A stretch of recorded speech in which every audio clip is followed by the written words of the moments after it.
ახლა ამ გამოძიების დაწყება რა მიზანს შეიძლება ემსახურებოდეს? ჩვენ არა გვაქვს ის ამოცანა, რომ აი ამ მანიაკების, მოღალატეებისა და ნაძირლების ასე ვთქვათ, აზრები ვარკვიოთ, როგორც ხედავთ ძალიან ბევრ საკმაოდ აბსურდულ ნაბიჯს გამენ. ისევ მათი ლოგიკიდან გამომდინარეც რომ უნდათ რომ რაღაცა ვიღაცას დააბრალონ, ფაქტიურად საკუთარ თავს ამხელენ, ამიტომ ზოგჯერ რაღაცას შეიძლება ვიღაცას მოეჩვენოს ლოგიკურად აკეთებენ, ზოგჯერ არალოგიკურად, ეს ჩვენი ამოცანა არ არის, რომ მათი ბოდვებისა და მათი ქვეყნის ღალატის პოლიტიკის გამომცნობები ვიყოთ. ჩვენ ხედავთ, რასაც აკეთებენ. ჩვენთვის ეს არის მთავარი, რომ ღალატობენ სამწუხაროდ საქართველოს ხელისუფლებაში მოკალათებული ძალები პირდაპირ ღიად უტიფრად ღალატობენ საქართველოს ეროვნულ ინტერესებს, პირდაპირ ღიად არღვევენ საქართველოს კონსტიტუციას, იმ კონსტიტუციის იმ პუნქტებს, რომლებიც ფარისეულურად თვითონვე შეიტანეს კონსტიტუციაში, თუმცა მანამდე პრეზიდენტ სააკაშვილის დროს ქართულმა ხალხმა რეფერენდუმით მხარი დაუჭირა ამ იდეებს, ამ მიზნებს და ამიტომაც არის ეს ურყევი მიზანი ქართული ხალხის აბსოლუტური უმრავლესობისა, ჯანსაღი ნაწილისა, ყველა პატრიოტისა, ვისაც კარგად ესმის, რომ სწორედ ნატოსთან და ევროკავშირთან, ამ ქვეყნებთან, ამ ქოლგის ქვეშ შეიძლება საბოლოოდ საქართველოს მოიპოვოს მკვიდრი მშვიდობა, მოახდინოს ქვეყნის მშვიდობიანი გამთლიანება და ჩვენ საყვარელ ქვეყანაში ვიცხოვროთ ისე როგორც ქართულ ხალხს ეკადრება და აქედან გამომდინარე სახეზია მათ მიერ გადადგმული მოღალატური ნაბიჯების სახეზია ყველა იმ პრინციპის ღალატი, ყველაფერი იმ თემასთან დაკავშირებით ტყუილი, რაზეც ისინი საუბრობდნენ წლების წინ, არჩევნების წინ, რასაც პირდებოდნენ ხალხს, ყველაფერში გადააგდეს და ყველაფერში მოატყუეს ხალხი. ყველაფერში, ყველა ასპექტში დაწყებული ბენზინის ფასიდან თუ ტარიფების შემცირებიდან, სამუშაო ადგილების შექმნიდან და ქართველების საქართველოში დაბრუნების დაპირებისა გაგზელებული დემოკრატიული განვითარებითა და ნატოში და ევროკავშირში გაწევრიანების დაპირებით. თვითონვე აი ნათელია ქართველი ხალხი ამას ვისაც რამის დანახვა უნდა კარგად ხედავს, ყველაფერი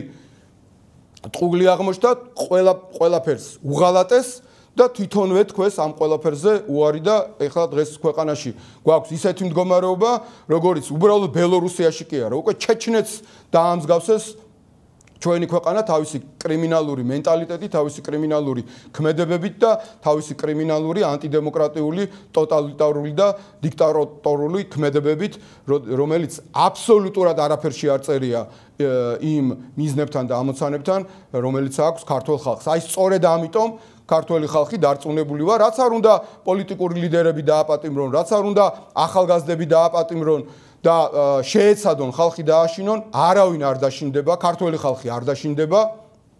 ციხეში შეიძლება ბევრს ჩვენთაგანს მოუწიოს წასვლა, ეს არ არის რაღაცა ისეთი გადაულახავი პრობლემა.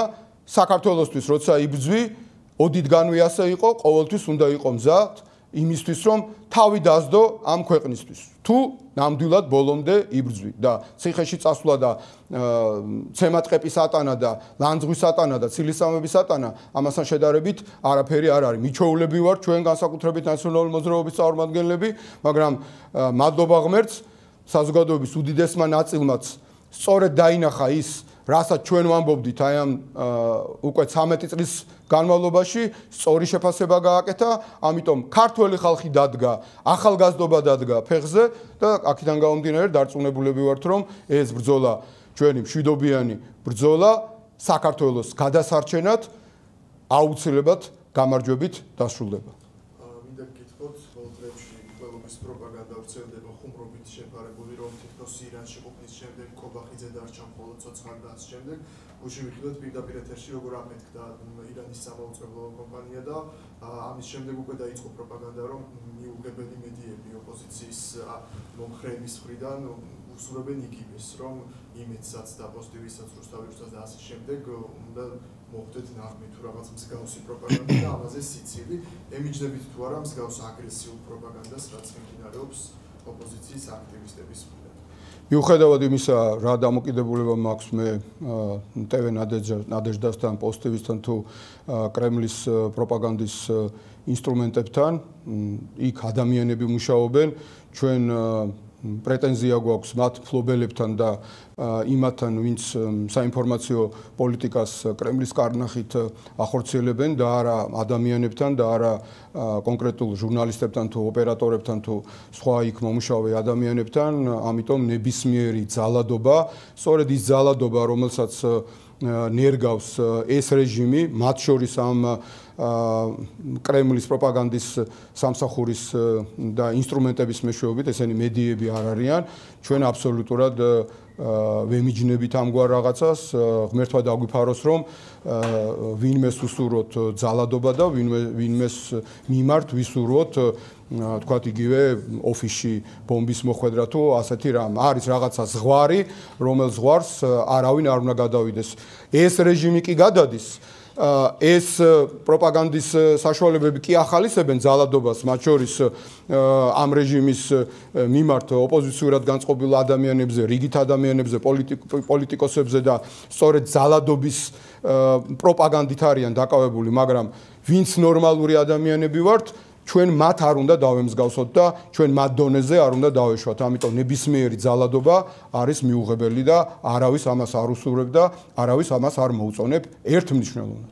თქვენ არ ფიქრობთ, რომ აი ამგვარი მიმართვებით, რაც ახალისებთ და სწორედ პოლიტიკოსების მხრიდან იმის სახელი, რომ ჩვენ რუსეთს ვემსახურებით და ასე შემდეგ, ხალისდება ის ძალადობრივი განცხადებები, რასაც ვისმენთ და რასაც ჩემი შეკითხვა შეეხება. მე მგონი ძალიან მკაფიოდ თქვით, რომ მიუხედავად იმისა, რომ მიმაჩნია, რომ TV ნადეჟდა და პოზიტივი არიან კრემლის პროპაგანდის ინსტრუმენტები და არა მედია, გმობთ ერთნიშნულოვნად ყოველგვარი ძალადობის მოწოდებას და მით უმეტეს ღმერთმა დაიფაროს, რომ რაიმე მსგავსი საქართველოში ოდესმე მოხდეს და ამიტომაც არის მნიშვნელოვანი საღიაზრი, როდესაც მიუხედავად იმისა, რომ ვიღაცა შეიძლება არ მოგწონდეს, მასზე ძალადობა არის ერთნიშნულოვნად მიუღებელი. ამიტომ გაუგებარი აქ არაფერი არ არის. ხაზარაძის განცხადება არის, რომ ოპოზიცია უნდა გაერთიანდეს და სულ მცირე თბილისი უნდა წაართვას ხელისუფლებას. თვითმმართველობის არჩევნებთან დაკავშირებით გულისხმობ და ხომ არ ფიქრობთ, ანუ ეს უკვე ოპოზიციაში დაპირისპირება და შეუთანხმებლობა არის, იმიტომ რომ თქვენ ნაციონალური მოძრაობა არ იღებთ მონაწილეობას თვითმმართველობის არჩევნებში და ამბობთ, რომ არ უნდა მიიღოს, თუმცა აგერ მაგალითად მამუკა ხაზარაძე ამბობს, რომ თბილისი მაინც უნდა წაართვათ ხელისუფლებას. აი ეს შეუთანხმებლობა არსებობს სხვა როგორც იცით რა არის, სხვადასხვა პარტიები, იმიტომ ვართ სხვადასხვა, რომ შეიძლება ძალიან ხშირად კონდეს სხვადასხვა აზრი. ამიტომ მესმის სამთავრობო მედიების წარმომადგენლების ინტერესი შეიძლება იყოს, რომ წარმოაჩინოს, რომ თუ როგორ ერთმანეთს და უპირისპირდებიან ოპოზიციაში შიგნით. მსჯელობა გნებავთ იყოს მწვავე დისკუსია, არ ნიშნავს ერთმანეთში დაპირისპირებას. ეს დისკუსია იქნება და დარწმუნებული ვარ, რომ ყველანი ერთად მივალთ იმ აზრამდე, რომ არჩევნები ზოგადად კონსტიტუციის ფარგლებში კარგია და სწორედ არჩევნებს ვითხოვთ, ხელახალ არჩევნებს ვითხოვთ და არჩევნებში მონაწილეობა აქედან გამომდინარე გვინდა, მაგრამ სპეცოპერაცია ამ მოღალატეთა და კრიმინალთა რეჟიმის მიერ ჩატარებულ სპეცოპერაციაში მონაწილეობა არ ვარგა. ეს არის ორი სხვადასხვა რაღაცა. არჩევნები კარგია ზოგადად, სპეცოპერაციაში მონაწილეობა ცუდია და დარწმუნებული ვარ, რომ ყველა მიხვდება, რომ თუ კი 2024-ის არჩევნები ჩვენ ყველამ ერთად სამართლიანად შევაფასეთ როგორც სპეცოპერაცია, იმის შემდეგ მდგომარეობა არათუ არ გამოსწორებულა იოტისოდენად, არამედ კიდევ უფრო ბევრად უფრო დამძიმდა. ყველა თვალსაზრისით გნებავთ ადამიანების დაპატიმრების თვალსაზრისით, რიგითი მოქალაქეების, ახალგაზრდების, სტუდენტების, პოლიტიკური ლიდერების გნებავთ ამ რეჟიმის მიერ გაყალბების მექანიზმების კიდევ უფრო მეტად გაძლიერების კუთხით და თუ კი ოდნავ რაღაცა ფორმალურად მაინც იყო ელემენტები გამჭვირვალობისა და კონტროლის მექანიზმებისა, ისიც კი მოსპეს. აქედან გამომდინარე, თუ კი 2024-ის არჩევნები რაც იყო მაშინ, რასაც ერქვა, ჩვენ ყველამ ერთად შევაფასეთ როგორც სპეცოპერაცია, ის რაც უნდათ რომ ჩაატარონ 4 ოქტომბერს ამ რეჟიმის წარმომადგენლება, ის სპეცოპერაცია არის კვადრატში. აქედან გამომდინარე, მე დარწმუნებული ვარ, ამ ჩვენ შორის ასე ვთქვათ დებატების, დისკუსიების შედეგად საბოლოო ჯამში მივალთ ამ სწორ დასკვნამდე, რომ უნდა ვიყოთ თანმიმდევრულები, რომ უნდა როგორც ქართველ ხალხს და ამ მოღალატეთა რეჟიმს დავანახოთ, რომ ჩვენ ვიბრძვით უკომპრომისოდ და არ ჩავჯდებით მათ სქემებში, ისევე დავანახოთ ჩვენს დასავლეთელ მეგობრებს, რომლებიც აგრძელებენ ქართველი ხალხის მხარდაჭერას, სწორედ იმიტომ, რომ ქართველი ხალხი ამბობს, რომ ეს არის კრიმინალური რეჟიმი, რომელმაც გააუქმა არჩევნები, რომელმაც გააუქმა დემოკრატია, რომელმაც გააუქმა პარტიული პოლიტიკა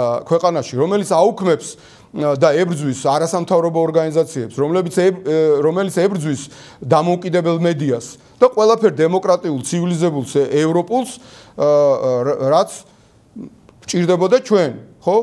და რაც საჭირო არის საქართველოს მომავალში მაინც ევროკავშირსა და ნატოში გასაწევრიანებლად. ხო, აქედან გამომდინარე, თუ ჩვენ ამას ვეუბნებით მათ, ამის შემდეგ იმის თქმა, რომ თურმე არა მთლად ისე ცუდათას არ ყოფილა საქმე და თურმე აქ სპეცოპერაცია კი არა, არჩევნები ჩატარდება, სადაც თურმე ვიღაცას გამარჯვება შეუძლია, რაც აბსურდია.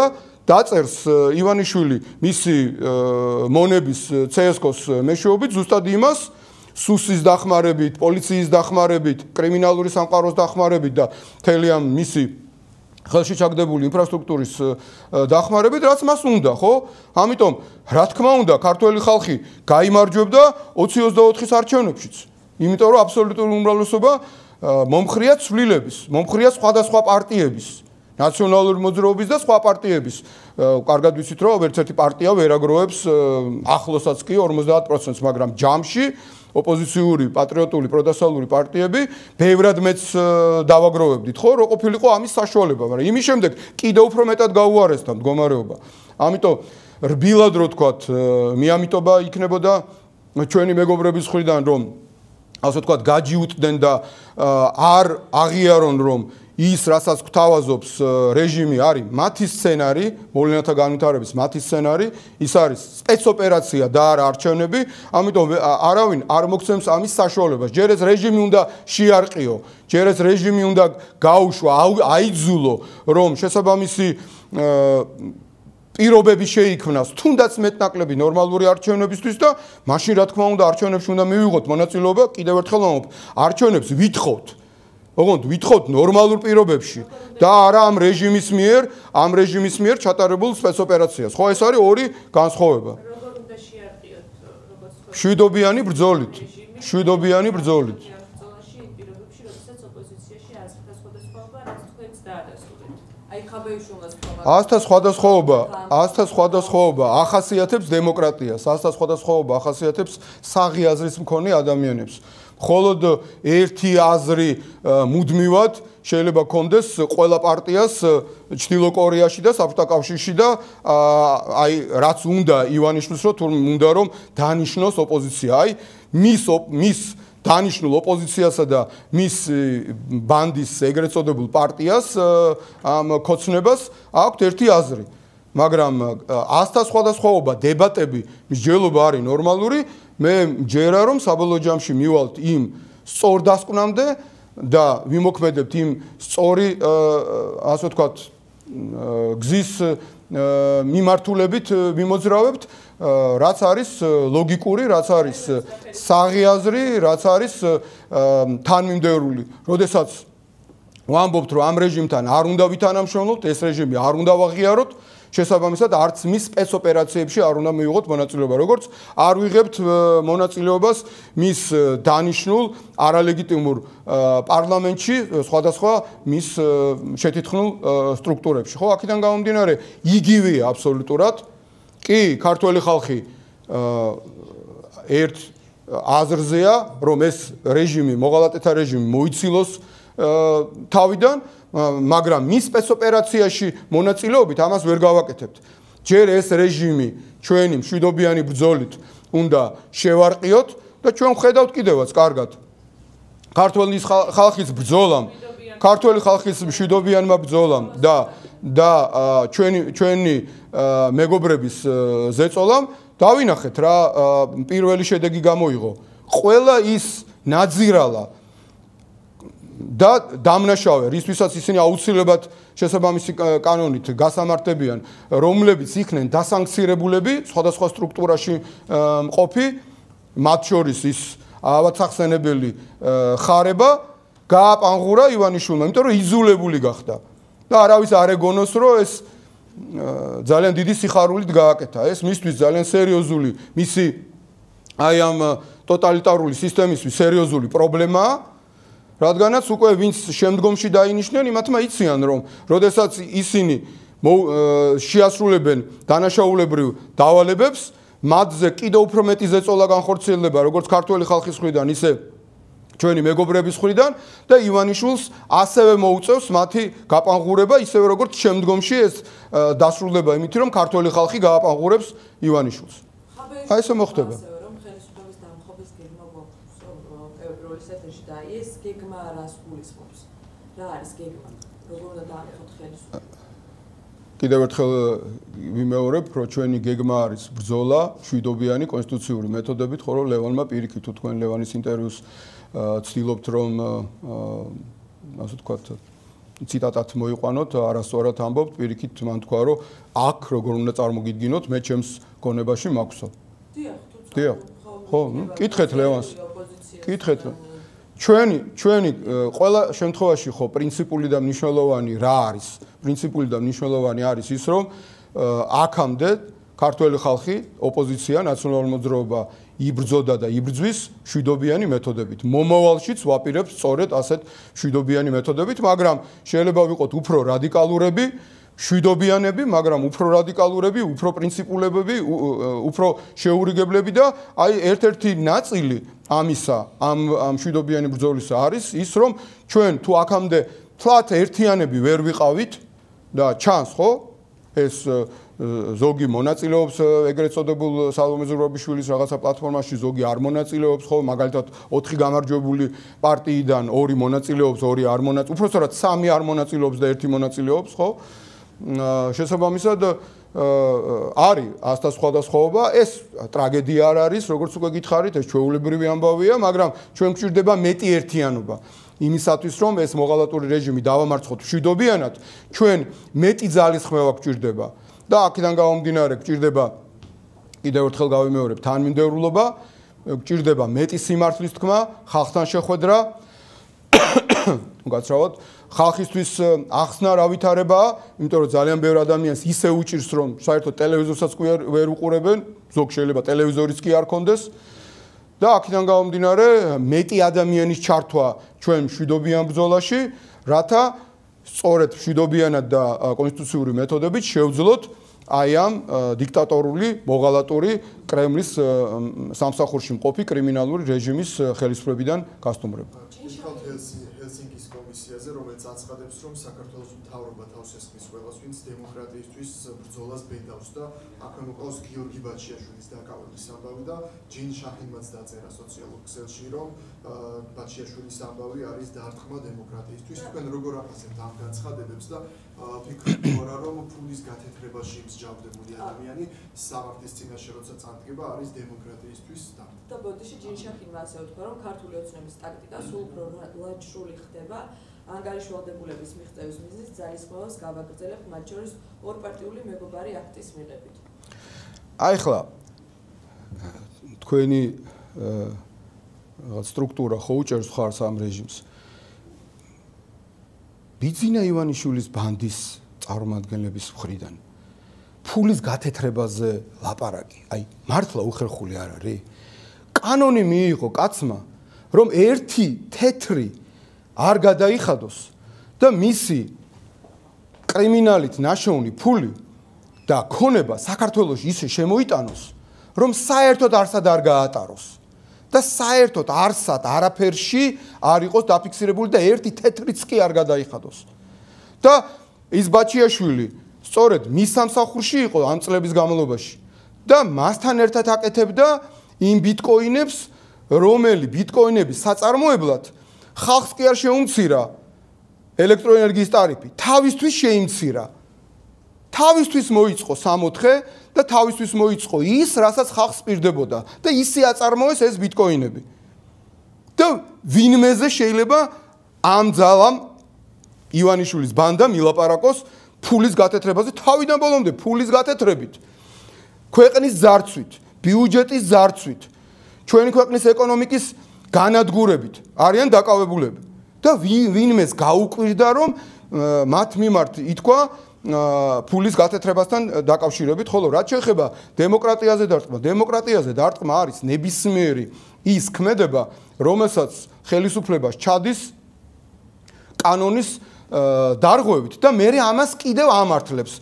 შეცდომა ყველა შეიძლება მოუვიდეს. არ არსებობს დედამიწის ზურგზე ხელისუფლება არც ერთ ეპოქაში, არც ერთ ქვეყანაში, სადაც რაღაცა პრობლემური არ მომხდარა. მაგრამ როდესაც ხელისუფლება ამას არ აღიარებს, ჯიუტდება, ხო, აი მაშინ არის პრობლემა. ბაჩიაშვილი ჩვენ ხო კარგად ვიცით, როგორც დააპატიმრებს უცხო ქვეყანაში.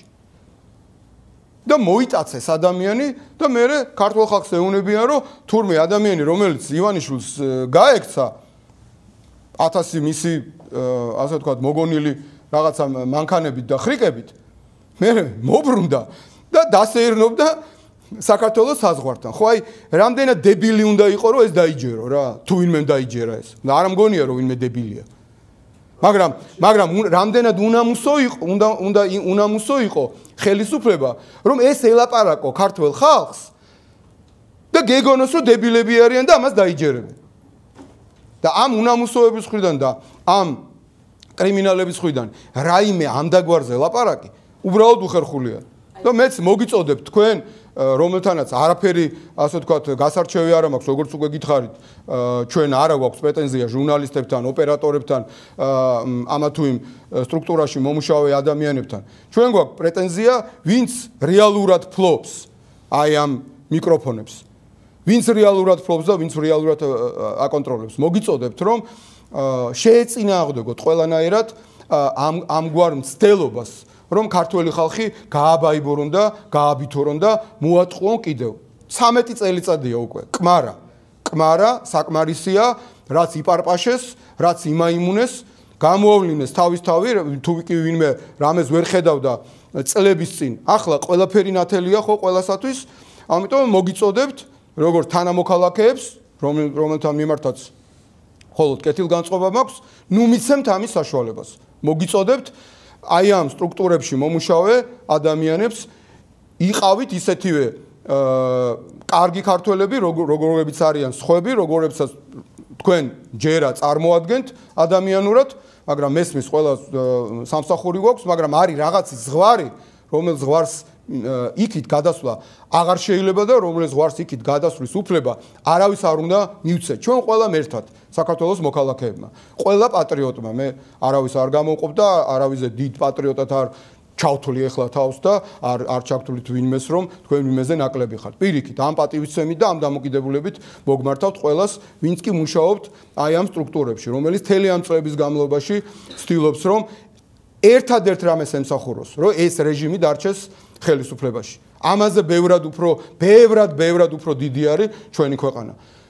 უნდა ჩატარდეს ნორმალური არჩევნები, ქართული ხალხი აირჩევს მრავალ პარტიულ პარლამენტს, იქ იქნება დებატები, იქ იქნება დისკუსიები, იქ იქნება კამათი, იქ იქნება შეცდომაც, მაგრამ მიმართულება ქვეყანას ექნება ნორმალური, სწორი გზა ექნება, ცივილიზაციისკენ ექნება და არა საქართველოს ჩეჩნეთად გადაქცევისკენ და არა საქართველოს ქართველებისგან დაცლის გზა.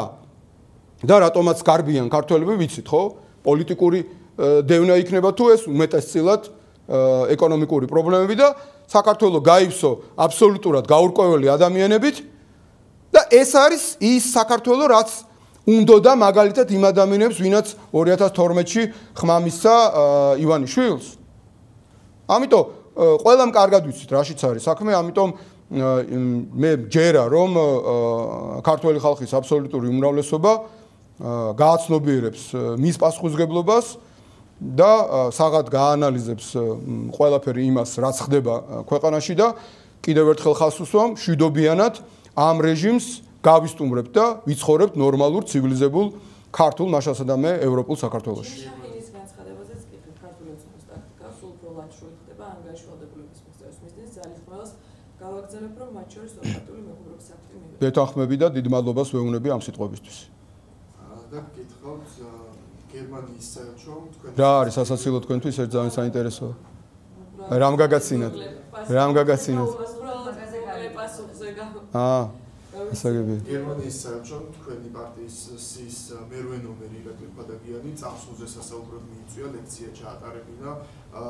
გვაინტერესებს ანუ რა წარსულზე ისაუბრა, ვიგვახსოვს ამ პარტიის წარსული ჩვენ მმართველობის პერიოდიც და რა გამოცდილება გაუზიარა და ზოგადად არის თუ არა ესეთი რაღაცები, რასაც ეს პარტია ნანობს და ალბათ ამაზეც შეიძლებოდა ესაუბრა უშუალოდ ლექციაზე ამ ჩვენ ყოველთვის ვლაპარაკობთ ის რაც ვერ გავაკეთეთ და რასაც ვნანობთ, ეს არის სასამართლო რეფორმა, რომელიც ახლა ბუმერანგად დაგვიბრუნდა უკან და რა თქმა უნდა ის რომ მეტი კომუნიკაცია უნდა ქონოდა და ახსნა განმარტებები ჩვენ საზოგადოებასთან რას და როგორ და რატომ ვაკეთებდით და მათ შორის იმას რა იგეგმებოდა, რა რეაქცია ქონდა ამა თუ იმ საკითხის გამოსწორებასთან დაკავშირებით ჩვენს ხელისუფლებას და როგორ რეაგირებდა ამა თუ იმ პრობლემის მოსაგვარებლად და რაც შეეხება ჩვენ წარსულს, ჩვენნაირი რეფორმები სოფლიოში არ ჩაუტარებია არც ერთ სხვა ქვეყანას,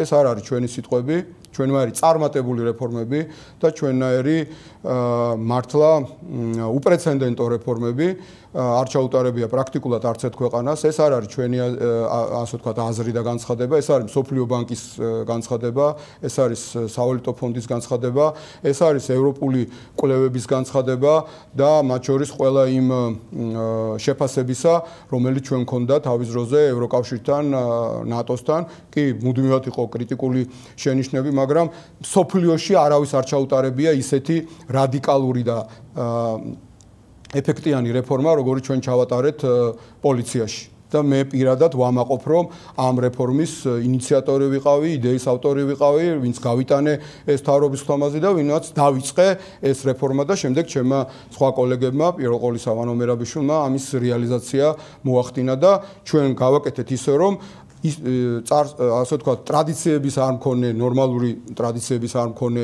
პოსტსაბჭოთა ქვეყანაში ჩვენ შევქმნით ისეთი პოლიცია, რომელიც პოლიციაც გთამს აღარ იღებდა, რომელსაც რო შეხედავდი მოგეწონებოდა, რომელმაც შეძლოდა ცალკეული დანაშაულებები, მაგალითად ადამიანის გატაცება, მანქანების გატაცება, საერთოდ როგორც ასეთი, როგორც კრიმინალური ქმედება მოსპო უბრალოდ და ევროკავშირის კვლევით რამდენიმე წელიწადში ამ რეფორმის შედეგად თბილისი გახდა ევროპულ კონტინენტზე ყველაზე უსაფრთხო დედაქალაქი. კი იყო შეცდომები, კი იყო პრობლემები, ბუნებრივია და ამას ჩვენ ყოველთვის ხაზს უსვამთ და ყველა იმ პრობლემას, რომელიც წარმოიშვა ჩვენი ხელისუფლების დროს, ბუნებრივია შესაბამისად ვაფასებთ. იგივე ის აბსოლუტურად გადამეტებული ქმედებები ბადრაგისა ციხეში, რაც ქართულმა ხალხმა იხილა, ეს არის აბსოლუტურად მიუღებელი იმ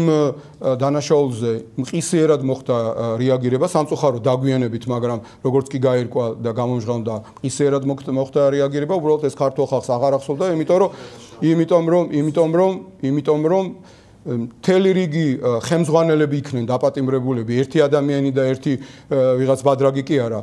ციხის ხელმძღვანელები, პირველი პირები, მოადგილეები და სისტემური წმენდა მოხდა. უბრალოდ ქართულმა ხალხმა ეს უკვე ვეღარც დაინახა და აღარც დააფასა, იმიტომ რომ იმ ნამდვილ კადრებს მიაყოლა ამ ივანიშვილის ბანდის მიერ დადგმული სცენა, რომ თითქოს ვიღაცას ცოცხით აუპატიურებდა, ხო, ეს ყველამ კარგად ვიცით, რომ ეს ყველაფერი დადგმული იყო და შეთითხნილი იყო, ეს გააერთიანეს ნამდვილი სცენა და ეს და იქონია ამან ის ფსიქოლოგიური ბომბის ეფექტი, რაც ვიცით და ქართულ ხალხს ეს ნაკლებად აინტერესებდა, მე იქ ვის დაიჭერდნენ იმ ციხეში და ასე შემდეგ, ხო? ჩვენ ჩავატარეთ ისეთი რეფორმა, რო გადავიდეთ ჩვენ რა გაგვიკეთებია, რომლის წყალობითაც საგადასახადოში და საბაჟოში, სადაც პრაქტიკულად კორუფცია მოისპო და სოფლიო ბანკისვე შეფასებით საქართველოში მანამდე ვარდების რევოლუციამდე რო იყო 70% ჩtildeოვანი ეკონომიკის იმის გამო რომ ჩვენ მქონდა ძალიან ეფექტიანი და მძლავრი და ხშირად შეიძლება ზედმეტად მკაცრი, მაგრამ ჩემი აზრით საჭირო ბრძოლა კორუფციასთან, ჩtildeოვანი ეკონომიკა 70%-ის რო იყო, შემცირდა 5%-მდე. ასეთი მონაცემი ბოლო 100 წლის განმავლობაში დედამიწის ზურგზე არც ერთ ქვეყანას არ ქონია. არც ერთ ქვეყანას არ ქონია და სწორედ ამიტომ მსოფლიო ბანკმა წიგნი გამოსცა იმისთვის, რომ სხვა ქვეყნებისთვის ეჩვენებია, აი როგორი უნდა ჩაატაროთ რეფორმები, თუ გინდათ წინსვლა. და ეს ყველაფერი მოხდა იმ პირობებში, როდესაც ჩვენ საგადასახადო წნეხი შევამცირეთ 60%-ით და ქვეყნის ბიუჯეტი კი გაიზარდა 11 ჯერ. სწორედ იმიტომ, რომ უკვე ის მცირე გადასახადიც კი, რომელიც ჩვენ დავტოვეთ, ვიღაცეების კორუმპირებული ჩინოვნიკების ჯიბეში კი აღარ მიდიოდა, არამედ მიდიოდა ხალხის ჯიბეში, ანუ ბიუჯეტში. ამიტომ ბიუჯეტი შემცირებულ 60%-ით შემცირებულ გადასახადის პირობებშიც კი 11 ჯერ გაიზარდა და ვერც ერთი ქვეყანას ვერ დამისახელებ, სადაც ასე სწრაფად ამდენჯერ გაზრდილი იყოს ამ მოკლე მონაკვეთში პენსიები, ხელფასები, მათ შორის პედაგოგებისა, სამხედროებისა, პოლიციელებისა და საქართველოში ხალხმა დაიწყო დაბრუნება. ჩვენ დროს საქართველოში იყო პოზიტიური მიგრაციული ბალანსი. რას ნიშნავს პოზიტიური მიგრაციული ბალანსი? უფრო მეტი ადამიანი ბრუნდებოდა საქართველოში, საქართველოს მოქალაქე, ვიდრე საქართველოსდან გადიოდა. და სხვათა შორის შობადობის პოზიტიური ბალანსიც ჰქონდა, რაც ყველაფერი განადგურებულია ამ მოღალატეთა ბანდის პირობებშიც. ჩვენ ავაშენეთ და შევქმნით ახალი კონცეფცია იუსტიციის სახლებისა, იმისთვის რომ ხალხს არ ეწვალა რიგებში, არ ეხადა ქრთამი ვიღაცა ჩინოვნიკებისთვის პასპორტის ასაღებად, პირადობის მოწვევის ასაღებად, ბიზნესის დასარეგისტრირებლად, მიწის დასარეგისტრირებლად, ყველა იმ საბუთის ასაღებად, რაც ადამიანებს ჭირდება და დღემდე მაგალითი არის ჩვენი იუსტიციის სახლები ძალიან ბევრი ქვეყნისთვის. სხვათა შორის დასავლეთის განვითარებული ქვეყნებისთვის. ახლახან ჩამოვედი ამერიკის შეერთებული შტატებიდან. იქაც კი არ არის დღემდე იუსტიციის სახლების მსგავსი რაღაცა. ასე რომ ჩვენ ავაშენეთ თანამედროვე ქართული ჯარი, ჩვენი საამაყო ქართული ჯარი. აი მართლა ცალ-ცალი კალოშით რო დადიოდნენ. მეც მქონდა პატივი უკვე შინაგან საქმეთა მინისტრობის შემდეგ ნახევარი წელიწადი მემუშავა თავდაცვის მინისტრად. და ყველაფერი გავაკეთეთ იმისათვის, რომ ქართული ჯარი იყოს ისეთი, როგორიც არის, რომელმაც მოკლევადიან, მაგრამ სამშობლოსთვის ბრძოლაში წინააღმდეგობა გაუწია რუსეთის ფედერაციის მიერ შემოჭრილ ჯარს და რომელმაც სხვათა შორის 12 საფრენი აპარატი ჩამოუგდო რუსეთს. დღეს ამხელა ძლიერმა ირანმა ერთი თვითმფრინავი ვერ ჩამოუგდო ისრაელს და ჩვენ რუსეთს ჩამოუგდეთ, საქართველოს ჩამოუგდო 12 საფრენი აპარატი და პირველი 2 დღის განმავლობაში სანამ რუსეთის რეგულარული ნაწილების დიდი ნაწილი შეტევაზე არ გადმოვიდოდა და წინ გამოუშვეს ეგრეთ წოდებული სეპარატისტები, იქით ვიყავით შეტევაზე. და ეს გააკეთა ქართულმა ჯარმა, თავი დადო და იბრძოლა გმირულად და ჩვენ ყავს შინდისის გმირები და ჩვენ ყავს ანწუხელი და რითიც ვამაყობთ და ეს ყველაფერი ვერ იქნებოდა რომ არის ის რეფორმები იმ ცალ-ცალი კალოშიანი და ბენზინს რო ვერ ჩაასხამდა მანქანაში და მანქანაც რომ არ ეყოლებოდა, ტანკიც რო არ ეყოლებოდა, ესეთი ჯარი ამას ვერ გააკეთებდა. რა თქმა უნდა, ჩვენ შევძელით ქვეყნის დაცვა, არა მარტო ჯარის მეშვეობით, ქართველი ხალხის მშვიდობიანად მობილიზების მეშვეობით, ჩვენი დასავლეთელი მეგობრების თანადგომით და განსაკუთრებით ამერიკის შეერთებული შტატების მხრიდან გადადგმული ნაბიჯებით. ასე რომ ჩვენ იმდენი რამ გვაქვს სათქმელი, როგორ შევძელით 10 წლეულების განმავლობაში დამოუკიდებლობის შემდგომ, რომ ქვეყანაში დენი არ იყო, იმიტომ რომ კორუფცია იყო. ბევრს გონია, რომ აი 21 საუკუნე დაადგა და დენის თავისით უნდა დამდგარიყო თუ მოსულიყო თუ გამოსულიყო იმ სადენებში, რომელიც დაწყვეტილი იყო. ეგრე არ ხდება. რამდენი ქალაქის მშენებლობა დავიწყეთ. აი დღეს რო ვამაყობთ ლამაზი თბილისი და განსაკუთრებით ბათუმით, სვანეთით, სამეგრელოთი, ქუთაისით, კახეთით, აი იქ აღმშენებლობები.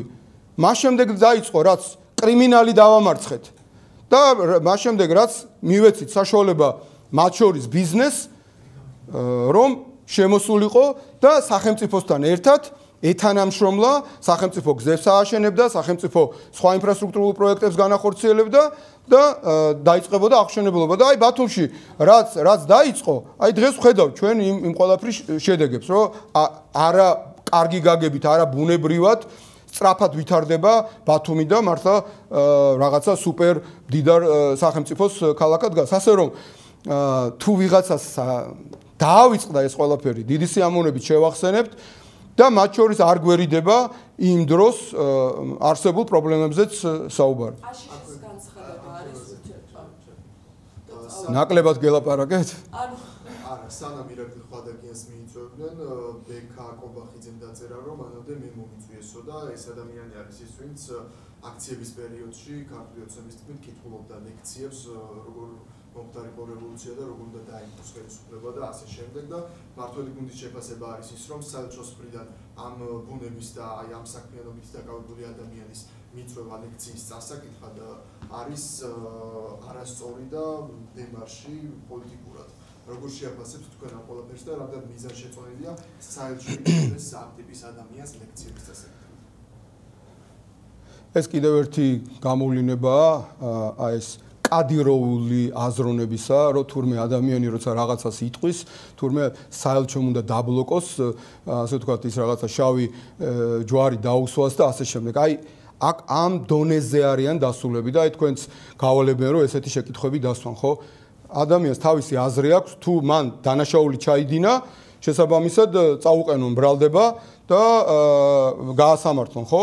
თუ ადამიანს დანაშაული არ ჩაუდენია, მაშინ რა უფლებით საყვედურობენ, საელჩო იქნება თუ ეს ნებისმიერი სხვა, რომ ეს ადამიანი მიიწვიეს. ადამიანი არის მეცნიერი, მას აქვს თავისი აზრი, მე არ ვიცნობ, ვინ არის ეს ადამიანი, რა მნიშვნელობა აქვს. თუ დანაშაული აქვს ჩადენილი, აგებინეთ პასუხი. თუ მას არაფერი ამდაგვარი არ ჩაუდენია, რახან არანაირი ბრალი არ წაყენებია, თუნდაც ამ კადიროვის მსგავსი პროკურატურის მიერ შეთითხნილ ბრალდებებს რო უყენებენ, ხო, ესეც კი ვერ მოახერხეს ამ ადამიანთან მიმართებაში, ხო? მაშინ რა პრეტენზია გვაქვს ვინმესთან და ეს კიდევ ერთი გამოვლენა ამ რეჟიმის რუსული და მოღალატური ბუნებისა, რომ ნაცვლად იმისა, რომ რამე გაუკეთონ ქართულ ხალხს ის, რაც დაპირდნენ, სადაც ყველაფერში მოატყუეს და გადააგდეს, ებრძვიან ჩვენს თავარ მეგობრებს, გერმანიას, საფრანგეთს, პოლონეთს, ამერიკის შეერთებულ შტატებს, ლიეტუვას, ყველას აბსოლუტურად პრაქტიკულად ვინც არის ისტორიის ნათელ მხარეს. და ვისაც კიდევ ერთხელ შევახსენებ, ჩორჩანათი დავიწყეთ საუბარი, ვინც ამ წლების განმავლობაში ახორციელებს ჩვენი მტერი რუსეთის მიერ საქართველოს დროებით ოკუპირებული ტერიტორიების არაღიარების პოლიტიკას. რომ არა ამერიკის შეერთებული შტატები, ნატოსა და ევროკავშირის ქვეყნები და სხვა ჩვენი მოკავშირეები დიდი ხნის წინ იქნებოდა ეს ჩვენი ძირძველი ტერიტორიები, რუსეთის მიერ დროებით ოკუპირებულები, აღიარებული როგორც დამოუკიდებელი სახელმწიფოები. მარტო ეს რო გაეკეთებია ამერიკას, გერმანიას და სხვა სახელმწიფოებს, მარტო ამის გამო უნდა ყოფილიყავით მადლიერები, რო არ ვილაპარაკოთ რამდენ რამეში დაგვეხმარნენ საქართველოს დამოუკიდებლობის პირველივე წლებიდან, როცა თქვენ პატარები ხართ, არ გემახსოვრებათ, ხორბალი არ იყო საქართველოში. დენზე და იმაზე არ იყო ლაპარაკი, ხალხი ავტომატები დარბოდა და ხალხი შიმშილით იხოცებოდა. და მაშინ საკოებს გვიგზავნიდნენ. და ელემენტარულს გვიგზავნიდნენ, რომ საქართველო გადარჩენილი იყო და ფეხზე დამდგარი იყო და რუსეთის განუწყვეტელი აგრესიისთვის გაგვეძლო. განუწყვეტელი აგრესიისთვის. და ეს არის ეს ქვეყნები, რომლებშიც ასევე არის ბუნებრივია პრობლემები, რომელსაც ასევე შეგიძლია რაღაცა მონახო, რაც არ მოგწონს. მაგრამ ხო უნდა გაარჩიო, ხო, შავი და თეთრი. და ამათ ებრძვიან ეს მართლა მოღალატეები, მართლა ნაძირლები. ამერიკის საელჩოს განცხადება არის, რომ ხელისუფლებასთან, ქართულ ოცნებასთან უნდა გადაიხედოს ურთიერთობები, აი როგორ წარმოგიდგენიათ აი ამ თუნდაც ქართული ოცნების ხელისუფლების პირობებში, რაც ვთქვათ, როგორ უნდა გადაიხედოს ურთიერთობები, რომ ქვეყნისთვის ეს კარგი იყოს და მოქალაქეებისთვის.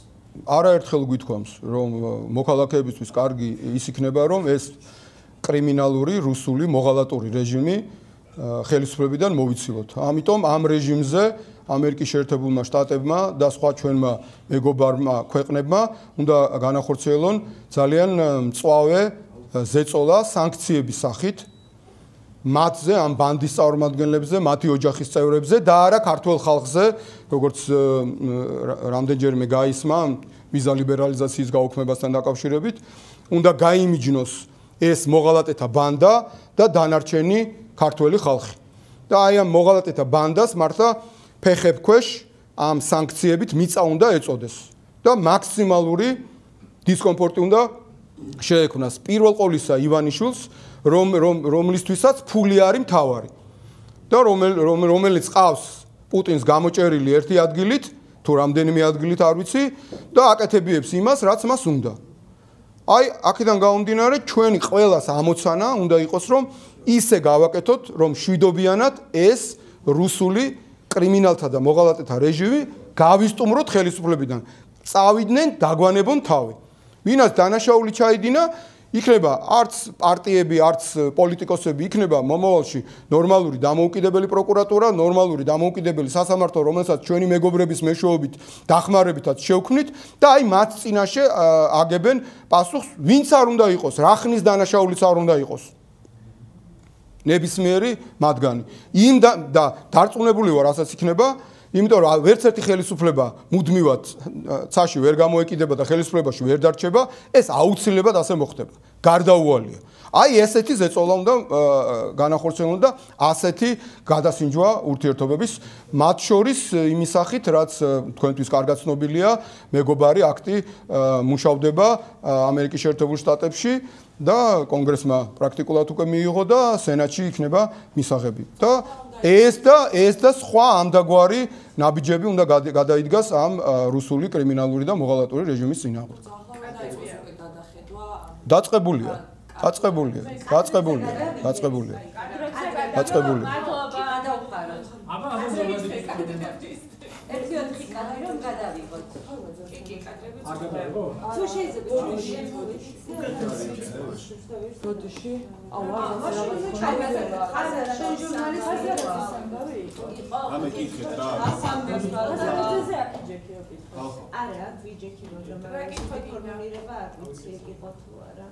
და ეროვნული საბჭო არ ყოფილა წევანად ვიწყებთ.